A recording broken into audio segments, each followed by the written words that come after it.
विद्यार्थियों, पिछले वीडियो में हमने न्यायपालिका के जो कार्यों पर चर्चा करी, उसका अध्ययन किया।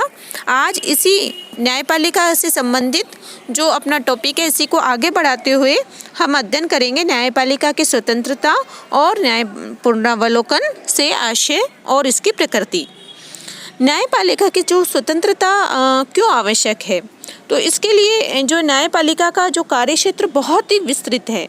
इसके द्वारा जो विविध प्रकार के कार्य किए जाते हैं, लेकिन न्यायपालिका इस प्रकार के कार्यों को उसी समय कुशलतापूर्वक संपन्न कर सकती है जबकि न्यायपालिका स्वतंत्र हो। न्यायपालिका की स्वतंत्रता से हमारा आशय यह है कि न्यायपालिका को कानूनों की व्याख्या करने और न्याय प्रदान करने में स्वतंत्र रूप से अपने विवेक का प्रयोग करना चाहिए और उन्हें कर्तव्य पालन में किसी से अनुचित तौर पर प्रभावित नहीं होना चाहिए।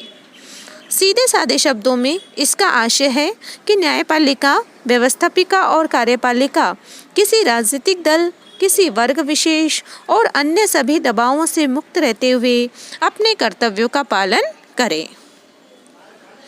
न्यायपालिका की स्वतंत्रता की आवश्यकता के संबंध में जो अमेरिकी राष्ट्रपति ट्रॉफ्ट ने कहा है कि सभी मामलों में, चाहे व्यक्ति या राज्य के बीच में हो, चाहे अल्पमत और बहुमत के बीच में हो, चाहे आर्थिक, राजनीतिक और सामाजिक दृष्टि से शक्तिशाली और निर्बल के बीच में हो, न्यायपालिका को निष्पक्ष रहना चाहिए और बिना किसी भय या पक्षपात के निर्णय देना चाहिए।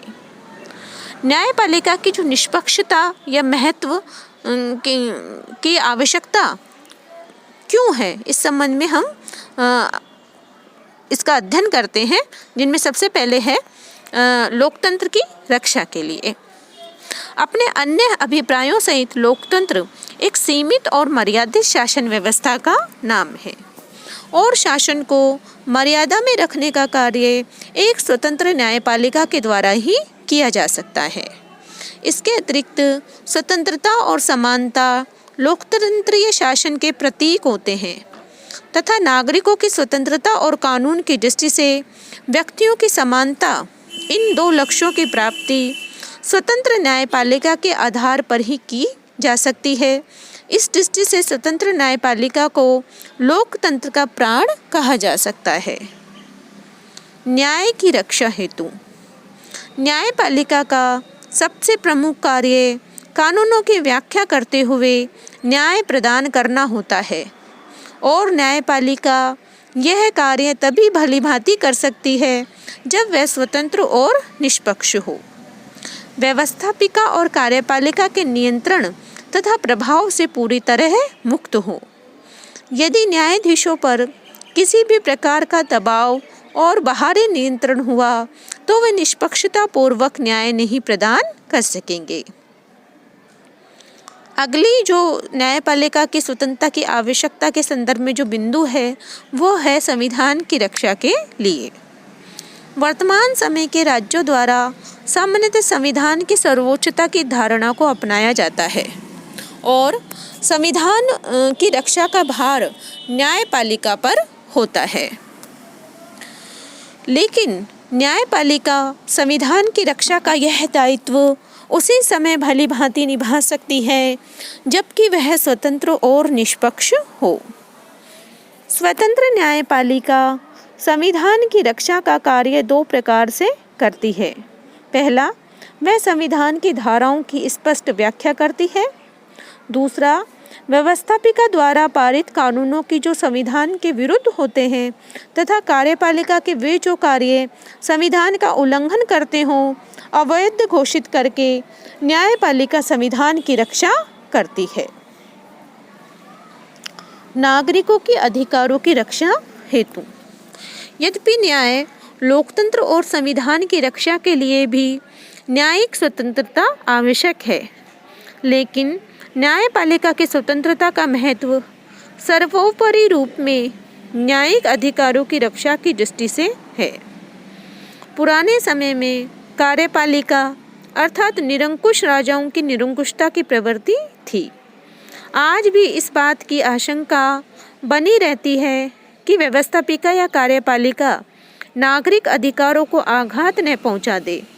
ऐसी स्थिति में व्यवस्थापिका और कार्यपालिका के हस्तक्षेप से नागरिक अधिकारों की रक्षा न्यायपालिका के द्वारा ही की जा सकती है। लेकिन न्यायपालिका यह कार्य तभी कर सकती है जब व्यवस्थापिका और कार्यपालिका के नियंत्रण तथा किसी भी अन्य संभावित दबाव से वह पूरी तरह स्वतंत्र हो। न्यायपालिका के स्वतंत्र होने पर नागरिकों के द्वारा अपने अधिकारों की रक्षा का पूरा भरोसा किया जा सकता है। न्यायपालिका जो है वो नागरिक अधिकारों की दृष्टि से स्वतंत्र न्यायपालिका आवश्यक है। इस बात को स्वीकार करते हुए अमेरिका, फ्रांस, भारत, आयरलैंड आदि देशों द्वारा अपने संविधानों में न केवल मौलिक अधिकारों की वरन इसके साथ स्वतंत्र न्यायपालिका की भी व्यवस्था की गई है, जिससे कि ये अधिकार न केवल कागज पर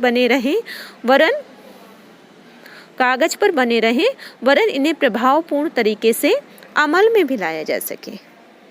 तो अब हम ये देखते हैं कि न्यायपालिका की स्वतंत्रता किस प्रकार बनाई जा सकती है। न्यायपालिका की स्वतंत्रता बनाए रखने के लिए सबसे पहले है कि न्यायाधीशों की नियुक्ति का ढंग कैसा हो। यानी इस संबंध में 3 विधियां प्रचलित हैं: जनता द्वारा निर्वाचन, व्यवस्थापिका द्वारा निर्वाचन और कार्यपालिका द्वारा निर्वाचन।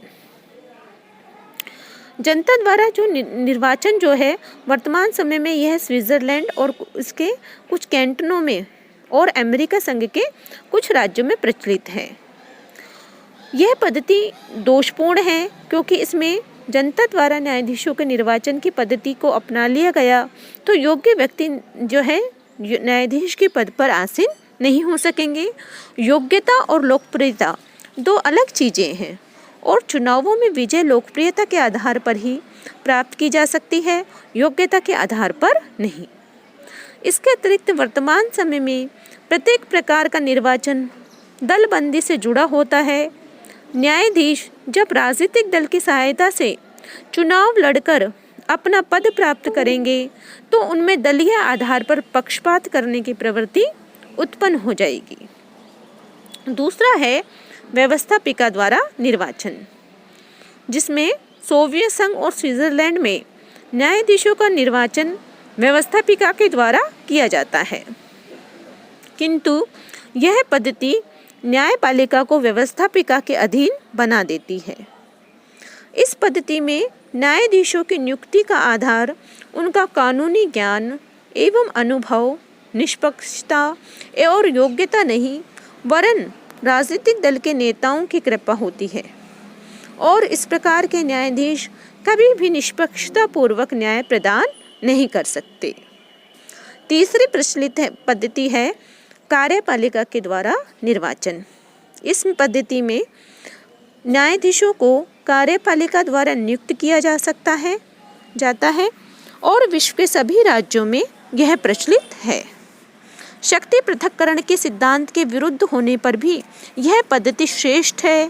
कार्यपालिका द्वारा अपनी इस शक्ति का दुरुपयोग न किया जा सके, इसके लिए यह प्रतिबंध लगाया जा सकता है कि जो पालिका है वह सर्वमान्य जो है न्यायिक योग्यता वाले व्यक्तियों या स्थायी न्यायिक समिति के परामर्श पर ही न्यायाधीशों की नियुक्ति करे। तो ये तो हुआ न्यायाधीशों के निर्वाचन की मान्य प्रणाली, है ना। भारत में यही पद्धति प्रचलित है और न्यायपालिका के स्वतंत्रता के लिए उनकी नियुक्ति न्यायिक योग्यता वाले व्यक्तियों के परामर्श के आधार पर ही कार्यपालिका के द्वारा किया जाना चाहिए। दूसरी है लंबी पदावधि, यानी न्यायाधीशों को थोड़े समय के लिए ही नियुक्त किया जाए तो उनकी स्वतंत्रता का अंत हो जाता है। न्यायपालिका की स्वतंत्रता की रक्षा लंबी अवधि की नियुक्त द्वारा ही हो सकती है। इसके लिए न्यायाधीशों का कार्यकाल अवकाश प्राप्त करने की अवधि तक बना रहना चाहिए। पद की सुरक्षा, है ना। न्यायाधीशों की पदच्युति की पद्धति काफ़ी जटिल होनी चाहिए ताकि न्यायाधीश किसी भी व्यक्ति या दल विशेष की दया पर निर्भर न रहे। इसी कारण अधिकांश राज्यों में न्यायाधीशों को उनके पद से हटाने के संबंध में महाभियोग की व्यवस्था है। पर्याप्त वेतन, यानी न्यायाधीशों को जो है पर्याप्त वेतन दिया जाना चाहिए। अल्प वेतन भोगी न्यायाधीशों के भ्रष्टाचार का शिकार होने की आशंका सदैव बनी रहती है। न्यायाधीशों की योग्यता, यानी न्यायाधीशों ऐसे व्यक्तियों को ही न्यायिक पद प्रदान किया जाना चाहिए जिनकी व्यावसायिक कुशलता और निष्पक्षता सर्वमान्य हो। और इस बात का ध्यान रखना चाहिए कि राज्य के निर्माण में जो न्यायिक अधिकारी वर्ग बहुत अधिक महत्वपूर्ण होता है। अयोग्य न्यायाधीश इस महत्व को नष्ट कर देंगे। अवकाश प्राप्ति के बाद वकालत का निषेध। शक्ति के दूषित प्रयोग को रोकने के लिए यह भी आवश्यक है कि न्यायाधीशों को अवकाश प्राप्ति के बाद वकालत करने के लिए निषेध किया जाए। इस संबंध में इतनी व्यवस्था तो अवश्य होनी चाहिए कि एक व्यक्ति जिन न्यायालयों में न्यायाधीश के रूप में कार्य कर चुका है, कम से कम उन न्यायालयों या उनके क्षेत्राधिकार के अंतर्गत अन्य न्यायालयों में वकालत न कर सके। और अंतिम है कार्यपालिका और न्यायपालिका का पृथक्करण। न्यायपालिका की स्वतंत्रता के लिए आवश्यक है कि कार्यपालिका और न्यायपालिका को एक दूसरे से पृथक रखा जाए। एक ही व्यक्ति के सत्ता का अभियोक्ता और साथ साथ ही न्यायाधीश होने पर स्वतंत्रता की आशा नहीं की जा सकती। इसी बात को दृष्टि में रखते हुए भारतीय संविधान के नीति निर्देशक तत्वों में कार्यपालिका और न्यायपालिका को एक दूसरे से पृथक रखने की बात की गई है और भारतीय संघ की अधिकांश इकाइयों में न्यायपालिका को कार्यपालिका से पृथक कर दिया गया है। तो इस प्रकार इन सब बातों की अगर व्यवस्था की जाए तो हम ये आशा कर सकते हैं कि जो है न्यायपालिका की जो स्वतंत्रता बनाई रखी जा सकेगी।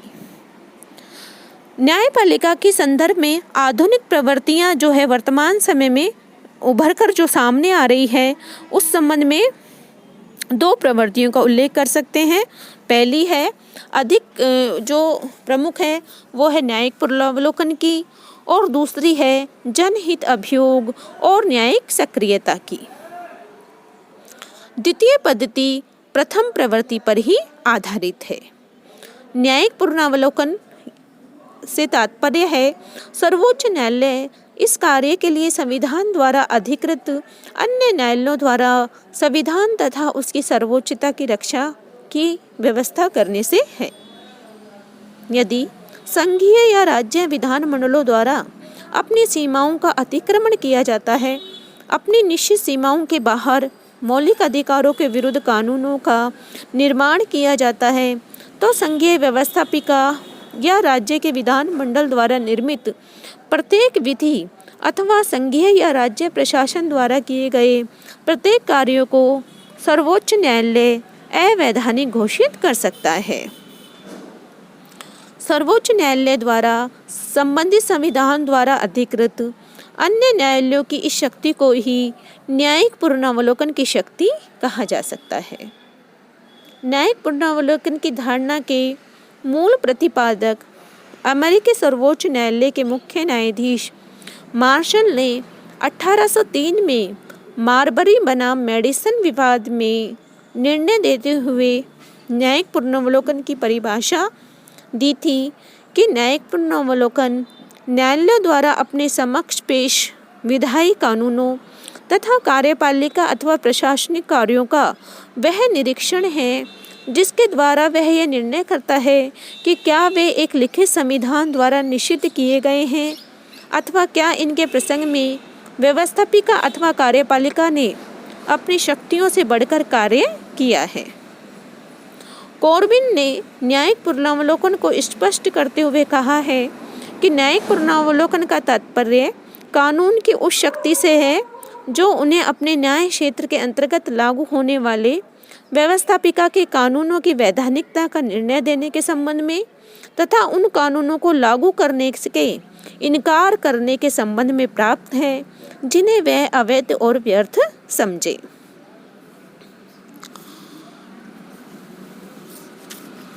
दूसरी प्रवृत्ति जो है वो है न्यायिक सक्रियता की, यानी जुडिशियल एक्टिविज्म। यह भारत की न्यायिक व्यवस्था की एक विशेष प्रवृत्ति है जो 1.5 दशक से प्रचलन में है। जनहित अभियोग और न्यायिक सक्रियता से आशय यह है कि पीड़ित पक्ष की ओर से जनहित में किसी अन्य व्यक्ति या समुदाय द्वारा भी न्यायालय में अभियोग प्रस्तुत किया जा सकता है। भारत में 1980 के बाद से ही और विशेषतः 1994 से 96 के वर्षों में सर्वोच्च न्यायालय द्वारा उच्च न्यायालय ने जनहित अभियोग और न्यायिक सक्रियता के आधार पर समस्त राजनीतिक व्यवस्था में पहले से ही अधिक महत्वपूर्ण भूमिका प्राप्त कर ली है। अपनी इस भूमिका के आधार पर सर्वोच्च न्यायालय इन न्यायालयों ने विभिन्न सरकारी एजेंसियों को अपना ठीक कार्य करने के निर्देश दिए हैं और इस बात का प्रतिपादन किया है कि व्यक्ति चाहे कितना भी बड़ा हो, कानून उससे ऊपर है तथा सरकारी एजेंसी को अपना कार्य निष्पक्षता के साथ करना चाहिए। सर्वोच्च न्यायालय ने 1996 में प्रधानमंत्री को निर्देश भी दिया है कि वे कर्नाटक और तमिलनाडु के बीच कावेरी जल विवाद को हल करने के लिए प्रयत्न करें। उच्च न्यायालयों द्वारा अपनाई गई न्यायिक सक्रियता की इस स्थिति की कुछ पक्षों के द्वारा आलोचना की गई है, लेकिन इस प्रसंग में महत्वपूर्ण तथ्य यह है कि विधायिका और कार्यपालिका अपने दायित्वों को पूरा करने में असफल रही और इसी कारण न्यायपालिका को न्यायिक सक्रियता की स्थिति अपनानी पड़ी। न्यायिक सक्रियता की इस स्थिति और धारणा को संविधान की रचनात्मक व्याख्या करते हुए अपनाया गया है। भारत में आज की परिस्थितियों में न्यायिक सक्रियता शासन की अक्षमता तथा साथ ही मनमाने और भ्रष्ट आचरण पर रोक लगाने का एक अच्छा साधन सिद्ध हो रही है।